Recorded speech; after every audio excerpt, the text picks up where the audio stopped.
하는 일도 많고 경쟁력도 다 괜찮잖아요, 인들이. 네.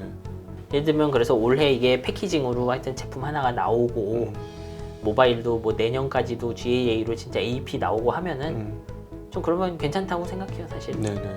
제품이 나오면 되는 거죠. 네네.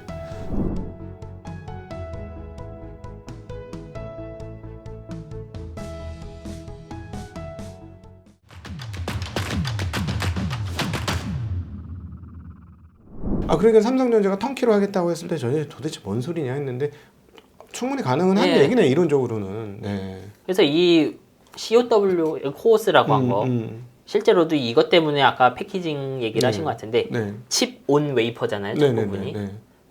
그 밑에는 웨이퍼 있고 위에 칩을 올려서 연결하는 거잖아요. 이거를 기존 패키징 회사가 할 수 있을까요?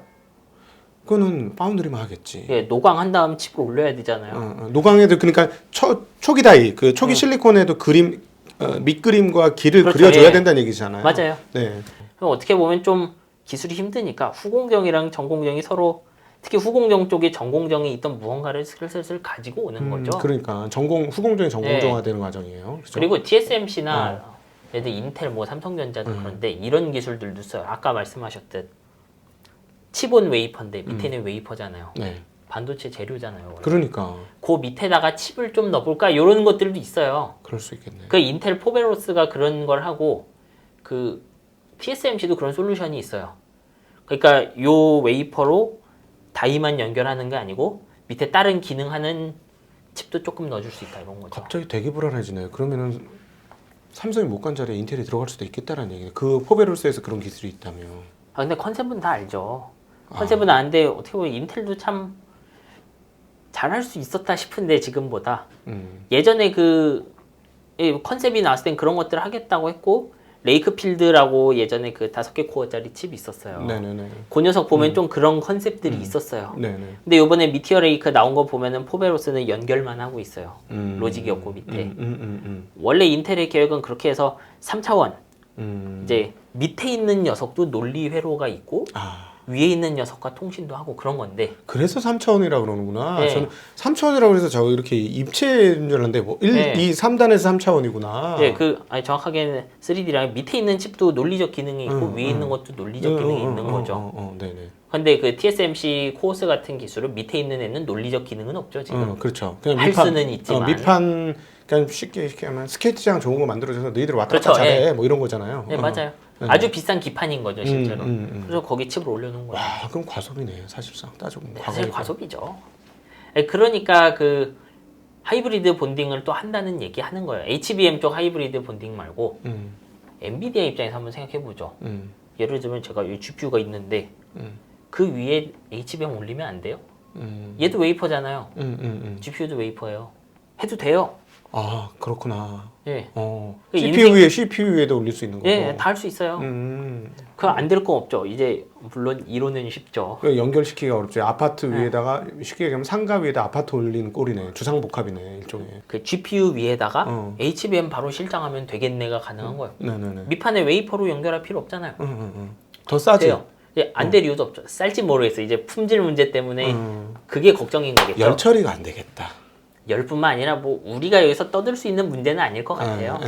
뭐 휘어지고 뭐 열로 변하고 한쪽에 뭐 핫스팟 생기고 쿨링은 어떡하지? 틈은 뭘로 채우지? 뭐 별별 난리가 다 날 거잖아요. 그렇지. 실제로는. 네. 그러니까 아마 고민은 하고 있는데 어느 제품에서 시작하지? 이게 이 요소 기술이 완성되나? 이런 고민 때문에 좀씩 가는 거겠죠. 하지만 말씀드렸듯이 이제 TSMC 입장에서도 이 지금 있는 칩온 웨이퍼 기술들 아주 많이 가져가는 부담스러울 수도 있는 거예요. 정말 시스템이 크면은 쓸 수도 있는데, 그렇지. 그 지금 보는 엔비디아 GPU 수준, 쉽게 말하면 GPU 위에 HBM 다 올라가는 사이즈다 얘가. 그러면 사실 필요가 없는 거예요, 이론상으로는. 많이 안 늘리고 싶겠죠. LLM 모델, 네. LMN, LLM. LLM하고 LM 멀티 모달, 네. 이 모든 거에 대한 근본적인 고민을 한번 해봐야 되는데, 아니 이렇게 전기를 많이 써서 이게 말이 되느냐? 저 요즘에 네. 저 많이 쓰거든요. 제미나이 많이 써요. 예. 근데 얘 자꾸 헛소리를 하니까 그냥 구글에다 직접 갖다 물어봐. 그래서 뭐 하나 열어준 거, 그거 열어주는 게 오히려 마음이 편해. 이건 정확한 데이터구나. 어떤 언론사나 이런 걸로 나온 거. 그래서 아, 그렇죠. 그럼 이거는 훨씬 전기를 적게 들고 내가 얘한테 그 제미나이한테 시키면 전기를 엄청나게 많이 먹는 거잖아요.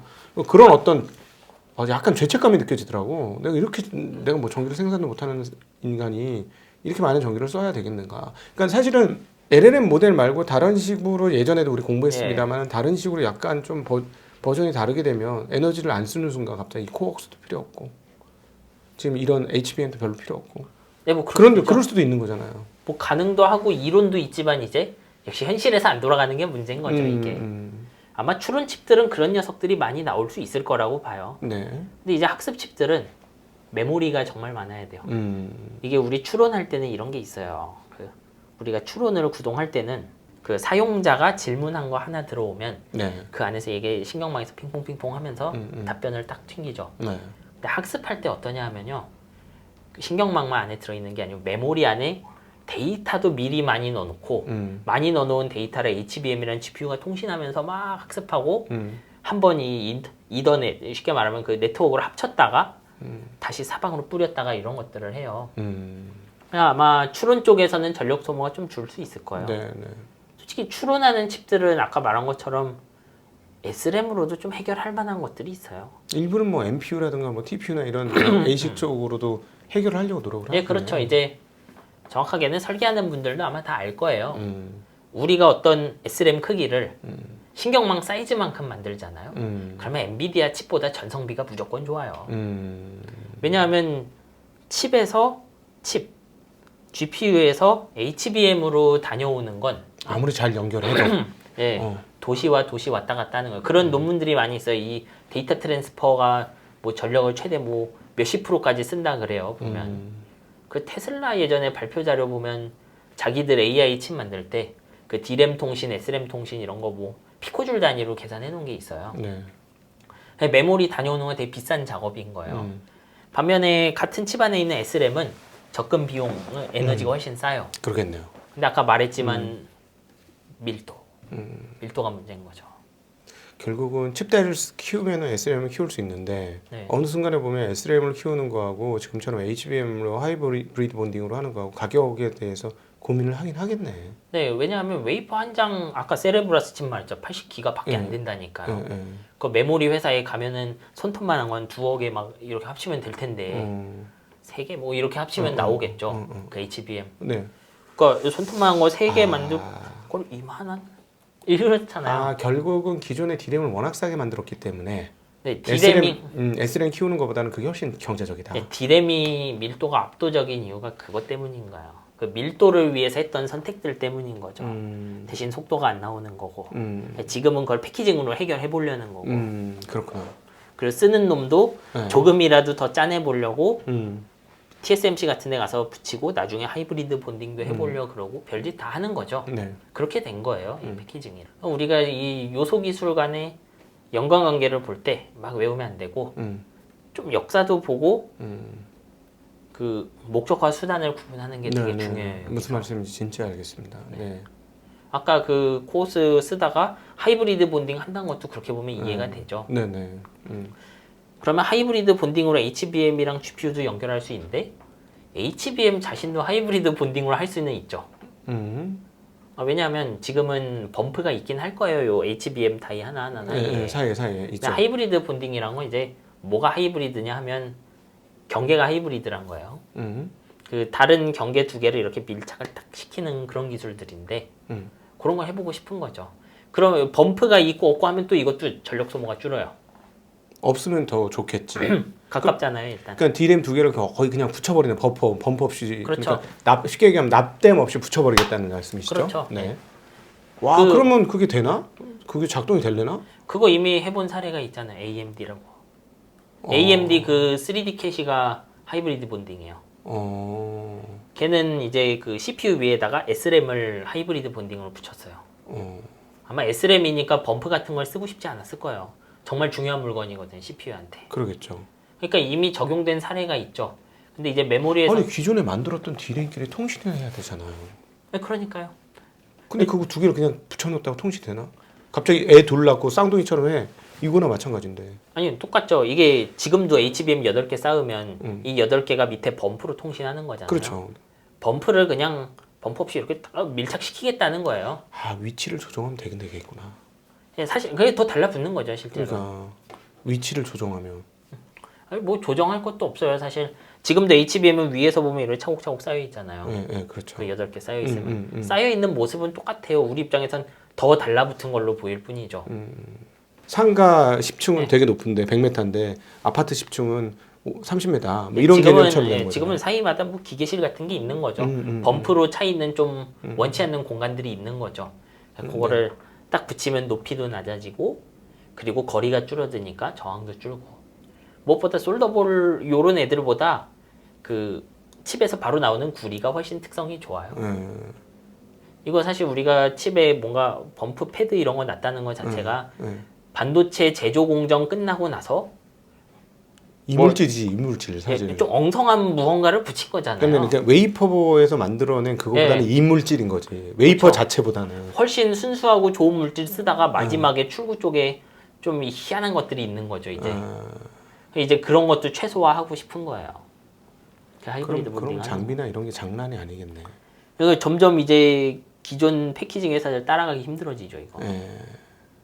기존에 갖고 있던 그 기술력이랑 완전히 다른 것들을 쓰기 시작하는 계속 고도화되고 이거는 이제는 뭐 UMC라든가 뭐 예를 들어서 저기 글로벌 파운드리라든가 이런 것들이 하고 싶어도 이거 잘못했다가는 실패하는 순간 거덜나니까 하지도 못하겠네. 이런 거야 뭐 미세 공정보단 쉬울 건데 네. 이제 고객 입장에서 문제인 거죠. 제가 예를 들면 하이닉스가 이 하이브리드 본딩을 하는데 요거 본딩은 뭐 UMC에 가서 한 다음 돌아와서 그 다음 그거를 또 TSMC에 가져가서 그 뭐야 엔비디아 칩이랑 붙일 거냐 뭐 이런 식으로 돌리고 싶냐 문제인 거죠. 네네네. 뭐 기술력이 압도적이면 할 수도 있겠죠. 네. 근데 이런 거 잘하는 회사들은 어딜까요? 그래도 파운드리 오래 하고 칩 만드는 회사들이 잘하지 않겠어요? 그렇죠. 칩을 만들어 본 그러니까 실리콘 작업을 해본 사람이 실리콘을 잘하는 거죠. 잘하겠죠. 예를 들면 지금은 AMD 뭐 누구랑 했는지는 모르겠는데 하이브리드 본딩 하나는 했잖아요. 네. 그러면 하이닉스가 AMD랑 같이 하면 될까요? 위로 8개 쌓는 거랑 이게 똑같은 걸까요? 이 기술이 정말? 이종이니까 좀 틀리겠죠. 종류도 다르고 AMD는 CPU 칩 위에다가 SRAM 다이 하나만 올리면 됐어요. 하이브리드 본딩. 근데 하이닉스, 삼성전자는 TSV 한 다음에 하이브리드 하고 나중에 하이브리드를 계속 다 해야 되죠. 아마 맨 밑에 층은 하이브리드 할 수도 있을 거예요, 빠르게. 근데 그 여러 개 하는 건 또 무슨 일이 일어날지 모르죠. 네. 사실은 그렇죠. 갈 길은 먼 거죠. 저는 그래서 여기서 우린 되게 먼 미래 예측도 하긴 하지만 네. 기술 하나 나오면 사실 MUF 같은 거 이제 저도 잘 이해하는 사람은 아니지만 네. 이 칩 휘는 거에 단점이 있잖아요. 그러니까 안 될 거라고 생각했겠죠, 많은 사람들이. 그러니까 머터리얼 하나 새로 뭐 나오고 이것저것 하니까 잘 되는 거잖아요. 그래 대세로 넘어가죠. 그러니까는 그 칩 8개에서 놓고 뭔가 이렇게 잘 고정을 하고 있는 거 아니겠습니까? 막 이물질을 뿌려가지고 이 사이에 막 틈에 들어가게 해서 탁 굳히는 건데 이 뿌리는 공정에서도 되게 정밀함이 필요할 제가 거고. 알기로 하나씩 이렇게 쌓는데 하나씩이에요? 그러니까 밑에 베이스 다이 놓고 HBM 하나 놓고 할 때마다 한 번씩 들어가는 거야? 임시접 합체 같은 걸 놓고 마지막에 확 어떻게 붙인다고 알고 있어요. 아, 그렇구나. 이 틈에 들어가는 물질 이런 것들이 이제 뭐 틈도 잘 메워야 되고 네. 뭐 이런 특성들이 많이 있을 거예요. 이제 기존에는 그런 물질이 없었던 거겠죠. 예전에는 이게 정말 장비나 이런 소재들이 어떻게 되느냐에 따라서 똑바로 세기 되게 힘들었을 것 같고 오히려 지금 필름 방식은 이렇게 그게 고정층 같은 게 될 거 아니에요. 그러니까 그 자체로 쌓기는 되게 이게 더 오히려 용이할 수 있을 텐데. 그렇게 선택했겠죠. 그렇죠. 이게 기술적으로 앞으로 100단까지 간다라고 보면 그거 100단 쌓기 전에 이거 다 휜다. 이걸로 쌓아야 지지대를 하나씩 쌓아야 100단 쌓는다. 그 필름 방식에 대해서 그런 결정을 했을 수도 네, 있는 그랬을 거죠. 수도 있을 것 같아요. 상식적으로 보면은. 제가 그래서 이런 거 설명할 때 너무 이 기술이 답이다 아니다 하고 싶지 않은 거예요. 일어난 일은 우리가 확실히 예상은 할 수 있죠. 근데 조금 당시 연구했던 사람들의 입장으로 가보면 불확실하죠. 그럼 하나 질문. 그냥 어차피 네. 가정법이니까 삼성전자 압도적으로 높은 단수. 예를 들어 하이닉스가 12단 만들었는데 얘네는 뭐 48단 만들었어. 극단적으로 한번 예를 들면. 근데 열이 많이 나. 열 많이 나겠죠. 미친 듯이 나. GPU가 버그인가? 뭐 안 쓸까요? 그거는 말씀드렸지만 되게 고객한테 달린 거예요. 제가 구동하려고 하는 어떤 인공지능이 이것도 같은 사이즈인데 연산을 많이 할 수도 있고 아닐 수도 있죠. 네. 이제 HBM을 여기에 실장할 때 중요한 점 중 하나는 요 카드 안에 특히 추론할 때 우리가 돌리고 싶은 인공지능이 꼭 들어가냐 아니냐죠. 그래서 제가 예를 들면 카드 2개를 통해서 인공지능을 반으로 쪼개서 돌리는 효율이 안 좋아요. 네. 되도록 그 GPU 하나에 딱 들어가는 게 좋죠. 네. 근데 우리가 돌리려는 인공지능이 그 정도 용량이 필요하면 당연히 써야죠. 아닐 수도 있죠. 네. 네. 예를 들면 지금 당장 48단 나와도 안 쓸 수도 있어요. 가격만 비싸고 전성비 네. 안 나온다. 그러니까 용량이 이렇게 커봤자 어차피 GPU에 넣어갖고 그만한 인공지능 돌렸더니 어차피 GPU 연산 능력 문제 때문에 소용이 없더라 이럴 수도 있어요. 그러냐. 뭐 당연히 그렇겠죠. 네. 그러니까 이거는 시장에 딱 맞게 들어가야 되는 거죠. 지금 구동하고 싶은 AI가 뭐냐? 아니 그래도 초반에 그 처음에 A100인가요? 네. 처음에 나왔을 때보다 지금 메모리 양이 엄청나게 늘었다. 네, 40기가 버전이랑 80기가 버전이 있어요. 그러면은 그때 그래서 이제 저희 일반인들이 생각이 드는 것은 이게 발전이 메모리가 그 뭔가 캐퍼시티가 안 돼서 걔네가 못 따라와서 GPU만 많이 달고 나온 거구나. 그러니까 이제 메모리 많이 쓸 수 있으니 아예 처음부터 메모리 용량만 때려 박아 넣어주면 훨씬 가성비 좋은 그 칩셋을 만들지 않겠나요? 그렇죠. 그 시절에는 확실히 80짜리가 없어서 40기가를 쓴 감이 있어요. 저도 40짜리 써보고 80기가짜리 써봤는데 네. 이러면서 근데 이게 예를 들면 800기가가 A100이나 지금 뭐 H100 한 장에 필요하냐? 그건 아닐 거예요. 그건 아니다. 네. 왜냐하면 용량이 넘쳐도 대역폭은 똑같아요. A200 40기가랑 A200 80기가 대역폭은 2배 차이 안 나고 몇 프로 차이 안 나요? 둘이. 네네. 그러면 여기 데이터를 80기가 넣어봤자 GPU가 100% 돌고 있으면 소용없죠 이미. 네, 그렇지. HBM이 놀면 안 된다는 거지. 밸런스가 서로 맞아야 돼. GPU와 HBM의 네, 밸런스가. 정확하게 HBM은 GPU를 안 놀게 하려고 있는 거야. 네, 네. 그리고 얘는 언제 놀게 되냐 하면 HBM 안에 데이터가 없어갖고 가져와야 돼. 정확하게 저기 CPU 쪽에서 가져와야 될 때 놀고 둘째는 HBM이 제공하는 대역폭이 부족할 때 적었을 때. 놀아요. 네. 그러니까 야 빨리 나 책 한 권 다 읽었어. 빨리 갖고 와. 하는데 아직 안 갖고 온 네, 거야. 그렇죠. 그런 경우에 놀고 네. 한 10,000개씩 요청하는데 한 번에 2,000개밖에 안 온다 이러면 놀죠. 그리고 나는 과학 전문인데 야, 사회는 쟤한테 물어봐. CPU한테 가서 물어봐. 뭐 이런 개념인 거잖아요. 그런 놀 때는. 일들이 생기죠. 네. 야, 그럼 이 코옥스도 되게 잠정적 기술이네. 이거요? 예. 뭐 실제로 사용하려고 한 바에 쓰는 건지 모르겠어요 이제. 음. 원래 이 TSMC 기술 자체가 시대는 확실히 잘 본 기술이에요. 왜냐하면 한 개의 시스템, 지금 뭐 우리가 시스템을 만든다고 하면 칩 하나를 옛날에는 큰 거 만들어 그 안에 다 넣는데 요거저거 기능들을 한 번에 합쳐줘야지 이래서 나온 기술은 맞죠. 네. 근데 실제로는 그걸 통해서 이종 칩을 결합한 경우는 지금은 없는 걸로 알고 있고 실제로 이거 쓰고 있는 건 그냥 메모리랑 빨리 연결하려고 쓰고 있는 거잖아요. 그렇죠. 그런 면에서는 조금 이제 기대한 바랑은 다른 거겠죠. 네네네. 이게 서버 때문에 생긴 기술이네. 정확하게 노광이 힘드니까. 칩을 키울 수 없는데 이제 칩을 작게 만들어 갖고 합쳐야 돼. 안 합치면은 그냥 와이어 본딩하면 느려서 열을 많이 내서 쓸 수가 없는 거예요. 그러니까 이제 이 패키징에서도 짜내야 되는 거야. 옛날엔 그렇게 연결하면 우리가 무어의 법칙 시절에 그냥 칩이 빨라지고 열을 덜 내니까 네. 감내할 만했어요. 네. 지금은 감내가 안 돼요. 그게. 그러니까 이제 노광 이런 걸로 우리가 30% 아끼던 걸 이제 20%밖에 못 아끼니까. 아니 디바이스 단에서는 필요 없는 기술이잖아요. 너무 과잉 기술이잖아요. 디바이스 단에서 뭐 예를 노트북이라든가 무슨 일반 집에 쓰는 PC라든가 뭐 이런 것들. 그거는 디바이스가 정할 문제는 아니죠 사실. 과잉인 것 같지만 이미 인텔 메테오 레이크는 포베로스 써서 나왔잖아요.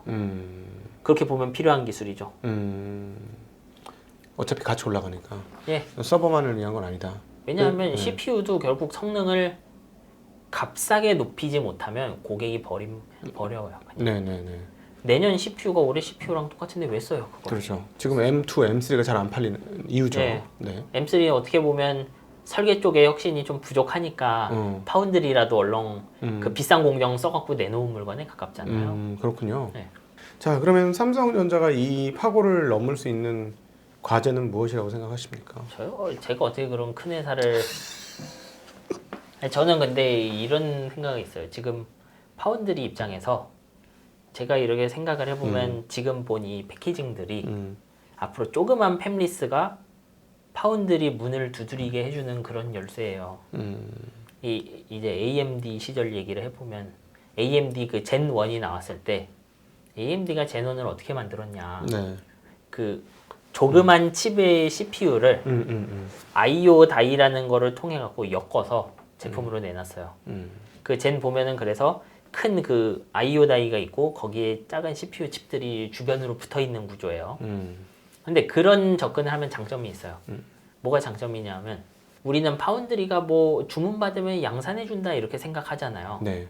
근데 생각보다 그렇게 간단한 문제는 아니에요, 양산이. 네. 왜냐하면 예를 들어 TSMC의 첨단 공정을 쓴다. 맨날 애플이 제일 먼저 나오죠. 그렇죠. 근데 왜 그러냐 하면 애플 같은 회사는 자기가 다 할 수 있죠. TSMC 안에서 존재하지 않는 설계를 예를 들어 3나노 공정으로 다 설계해서 집어넣는 애들이에요. 근데 당시 AMD가 TSMC 7나노 찾아갔을 때 원하는 모든 게 다 있었을까요, 거기? 없을 수 있죠. 그러니까 칩을 만들려고 하면은 CPU라고 부르죠. 우린 그 안에 연산부도 있고 SRAM도 있고 네. 그리고 바깥이랑 통신하는 거 USB 뭐 PCI 뭐 많이 들어본 명칭들 있잖아요. 네네. 그런 게 다 칩의 일부분이에요. 네. 근데 그런 게 TSMC 7나노에 없었을 수도 있어요. 왜냐하면 첫 고객은 애플이니까 애플이 필요 없는 그런 칩의 일부분은 없었겠죠. 그러면 그러면 그걸 어떤 식으로 해결한 것이냐? 그 패키징으로 해결한 거예요, 실제로는. 네. 근데 예를 들어 AMD가 원하는 설계 일부분이 10나노에는 있다. 예를 들면 그래요. 그러면 10나노 칩으로 그 IO만 다 만들고 자기들은 잘하는 CPU만 만드는 거예요. 네. 그렇게 되면은 AMD가 해야 될 일은 자기 CPU랑 IO가 통신하는 부분만 잘 만들면요. 네. 구공정에 이미 만들어진 그 USB PCI를 그대로 요 다른 다이에서 쓸 수 있죠. 그 심내 구조라는 거 말씀하시죠? 예. 이게 말씀하시게 다종칩을 한 다이에다 붙이는 거. 이걸 다이라 그래야 돼요. 다이죠, 다. 서브스트레이트라고 불러요. 다이예요. 둘 다 다이죠. 아, 다이 위에다 올리는 거예요? 이것도? 아니, 그러니까 다이는 옆에 있고 둘을 연결하는 건 서브스트레이트. 그 뭘로 연결했냐가 중요한 게 아니고 네. 요 이종의 칩을 연결함으로써 AMD는 첨단 공정에서 자기들 CPU에만 집중하고 기타 좀 덜 중요한 거, 예를 들어 USB 접근하는 부분 이런 건 옛날에 이미 성숙한 10나노 거를 쓸 수 있다는 거예요, 얘들이. 예를 들자면 마루만 삐까번쩍하게 만들지 방 잠만 자는 침실은 그냥 대충 져. 네, 그거 있는 같이 거, 붙여. 있는 거 그냥 기존 쓰던 거 침대하고 이런 거 기존에 뭐 쓰던 거 그냥 쓰자. 그러면 싸게 먹히니까. 뭐. 이게 왜 파운드리 얘기할 때 나왔냐? 삼성전자 파운드리도 비슷할 거라고요. 네. 예를 들어 한국의 어떤 팹리스가 3나노를 쓰고 싶은데 성능이랑 다 좋을 수도 있어요. 마음에 들 수 있어요. 네. 마음에 들어요. 근데 이거를 연결하려면 뭐 요런 것들이 필요해 얘가. 그러면 우리 3나노 칩에다가 PCI도 있고 뭐도 있고 해야 되는데 삼성 3나노에 지금 없을 수도 있어요, 설계가. 그럼 쓰고 싶은데 못 쓰죠. 그러면 패키징으로 해결해야 되는 거예요. 네. 근데 봤더니 삼성 7나노에는 있는 거예요, 이 기능이. 네. 칩의 핵심 연산부는 3나노로 우리가 직접 해야 돼. 이거는 우리 회사의 지대권이고 우리 회사의 경쟁력 핵심이기 때문에 예를 들면 MPU 부분은 우리가 해야 되는 거 알아요, 설계 회사가. 네네. 그건 당연히 하겠죠. 근데 우리가 안 하고 싶은 건데 삼성 3나노에는 없을 수 있죠. 그렇죠. 삼성 7나노에는 그런 것들이 있을 수 있어요. 그럼 칩을 2개 만드는 거죠. 3나노로 MPU 핵심 부분 만들고 7나노에서 이제 칩이 바깥 세상이랑 통신하는 것만 만들고 네. 그 녀석을 패키징으로 엮어줘야 되는 거죠. 네네네. 그래서 이제 이건 제 생각인데 지금부터는 이런 패키징의 완성도 자체가 좀 파운드리 문턱을 정할 수도 있다고 봐요. 특히 빠른 칩들. 뭐 네. 모바일은 하던 대로 할 건데 지금처럼 AI 칩 한다는 스타트업들 생겨날 때 이 네. 회사들이 문두들이냐 마냐도 좀 정할 수 있다고 그러네요. 생각해요, 저는. 그럼에도 불구하고 삼성이 자원이 굉장히 많은 회사 아닙니까? 그런 측면에서. 그렇죠, 예. 물론 모르겠어요. 요즘 부진하게 된 게 7나노 언더부터 부진해졌으니 7나노 언더는 그럼 지재권이나 이런 것들이 좀 덜하냐 이렇게 얘기하실 수도 있을 것 같은데 그럼에도 불구하고 다른 어떤 회사들보다 TSMC를 제외한 어떤 회사보다 압도적인 경쟁력을 갖고 있는 거잖아요. 그 부분. 일단 하는 일도 많고 경쟁력도 다 괜찮잖아요, 네, 일들이. 네, 네. 그리고 뭐 사실 EUV 할 때 한참 미끄러진 감은 있지만 그래도 뭐 자기들 칩을 어떻게든 만들어내긴 했잖아요, 이번에. 네네. 저는 아직 기회는 많이 있다고 생각해요. 근데 어쨌든 뭐 요즘 분위기는 굉장히 부정적이 됐습니다. 그것들이 7나노 이하에서 뭐 확고한 어떤 모습을 못 보여줬으니까. 근데 보니까 이론적으로 다 할 수는 있는 거네. 그러니까 요소 기술 자체는 다 접근 가능하다니까요. 예. 그러니까 이게 예를 들어 TSMC만 접근 가능해 이런 거는 없어요. 그러네. 수율이 문제겠네. 많이 그 결국 경력 아니겠습니까, 그게? 뭐 업력이랑 뭐 한마디로 설명되는 것은 아니라고 봐요, 저는. 네. 뭐 이것도 사실 우리가 이 회사가 모자라고 하는 거 다 후행적이잖아요. 그러니까 길게 보면 어떻게 보면 사람들이 삼성전자 1등하기를 바란다 뭐 이런 것도 있잖아요. 저는 그거 생각 안 하는 게 훨씬 낫다고 생각해요. 네. 예를 들면 그래서 올해 이게 패키징으로 하여튼 제품 하나가 나오고 모바일도 뭐 내년까지도 GAA로 진짜 AP 나오고 하면은 좀 그러면 괜찮다고 생각해요, 사실. 네. 제품이 나오면 되는 거죠. 과거만큼 엔지니어들이 확보가 안 된 거 아닌가 하는 생각도 불쑥불쑥 들기도 하거든요. 전 그게 대만 빼고 다 그렇지 않을까 이렇게 생각해요.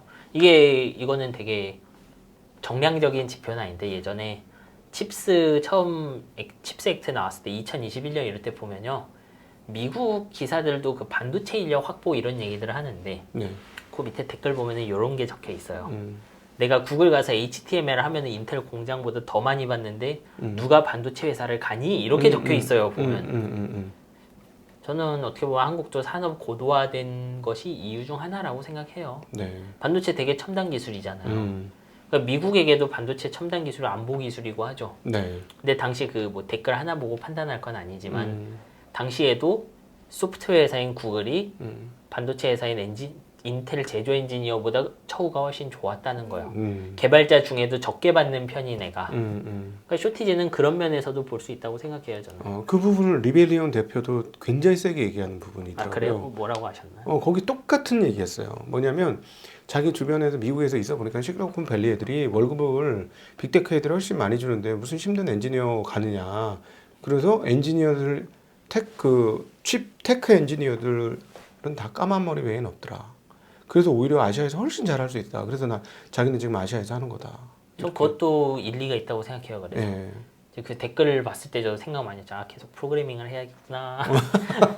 뿐만 아니라 우리가 그 첨단 기술의 기반이 되는 이 반도체라는 걸 하는데 사실은 이게 부가가치를 요만큼 우리 만들었는데 쟤들이 이따만큼 만드는 거 아니야? 막 누구 좋은 일이지? 뭐 이런 생각도 해봤거든요. 그러니까 완전히 스마일 커브처럼 진짜 우리는 제조단에서 진짜 아주 낮은 마진만 받고 있고 요 설계하고 요런 놈들이 지들이 그냥 앞에서 그냥 다 긁어 모으는구나. 그냥 마진율만 30-40%씩 땡겨가면서. 뭐 지금은 안 느껴지겠지만 그래서 저는 그 소프트웨어 스타트업도 조금 열풍이 있었다고 생각해요, 한국에. 그래서 그게 쭉 꺼지고 나면 또 컴사로 몇 명 가고 뭐 전기전자 가고 하면은 반도체 회사로 또 조금 유입될 수 있지 않을까 뭐 이런 생각이 들어요. 네.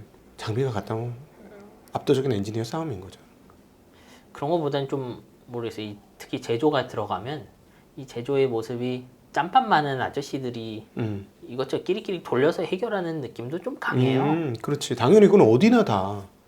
그 천재들 싸움 영역도 있긴 한데 예를 들면 그 제가 HBM 적성하고 하는 거 이게 천재들 싸움일까요 이게?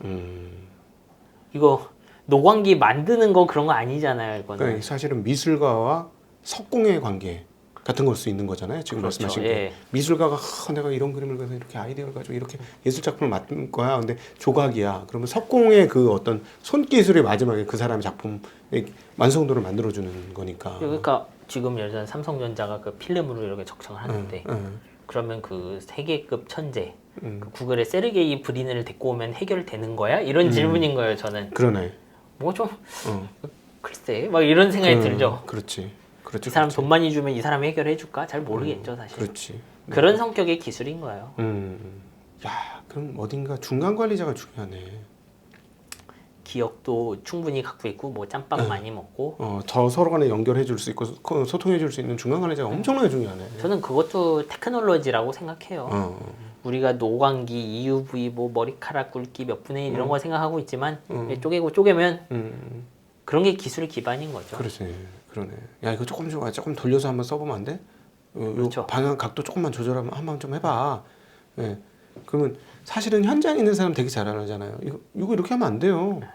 맞아요. 귀에 만지는 사람 알지. 얘 이렇게 하면 특성 안 나와요. 뭐 이런 거 그죠? 그러면 그거를 어떻게든지 한번 해봐, 시도 한번 해봐라고 중간 관리자는 또 설득을 해야 되고, 우리의 지향이 여기 있으니 뭐 이런 거. 또 이제 통밥으로 해결되는 게 많은 거죠. 그 그렇지. 자리에서. 이것도 해보고 저것도 해보고 하다가 보니까. 네, 여러분 좀 어려우실 수도 있는데 저는 진짜 일반인 관점에서 여러분 오늘 질문을 엄청 많이 했습니다. 일반인 관점에서. 그리고 쉽게 풀어드리려고 중간중간 예를 많이 들어서 억측스러운 예도 있어요. 그러나 좀 잘 이해를 해주셨으면 좋겠고 이건 어디 가서 듣겠습니까? 이거는 정인선 작가님 아니면 어디 가서 못 듣는 얘기고 또 어디 가서 듣겠습니까? 증시각도기 TV에 오셨으니까 듣지. 굉장히 뭐랄까 유니크한 시간이었다라고 봐주시면 좋을 것 같고요. 오늘 귀한 시간 만들어주시는 우리 반도체 제국의 미래 작가 우리 정인성 작가님과 함께한 귀한 시간 투자 인사이트 시간 마무리하도록 하겠습니다. 다시 한번 우리 정인성 작가님한테 감사드리고 함께해 주신 모든 시청자분들께도 감사 인사드리겠습니다. 인사드립니다. 고맙습니다. 예.